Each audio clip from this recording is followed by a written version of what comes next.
Жақында бір кісілер келіп, осы Құран тарқатып жүрді Қазақстанда. 1 миллион Құран тарқатамыз деген алдымызға мақсат бар дейді. Сөйтіп, біздің Қазақстанға келіп Құран тарқатып кетті. Қандай әдемі іс-шара, бірақ енді ол кісілерге айтамайсыз ғой. Сіздердің тарқатып, әр мешітке беріп атқан Құрандарыңыз жақсы, бірақ оны оқитын адам жоқ деп айтайын десеңіз, бір түрлі болады. Мүлде адам жоқ деп айтсаңыз да енді жалған сөз болар.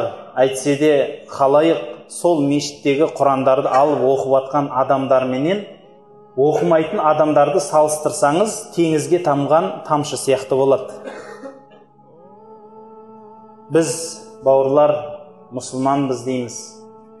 Ал мұсылман екенбіз, ең бірінші мұсылманды мұсылман қылған оның иманы болса, сол иманның ең төресі, ең алғашқы қадамы Аллаға иман болады. Аллаға иман болатын болса, онда ойлаңызшы.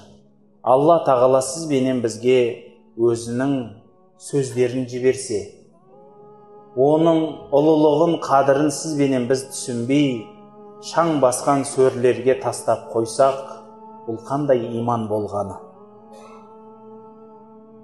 Біздің қуатымыз, бауырлар, мұсылмандардың қуаты Құранда.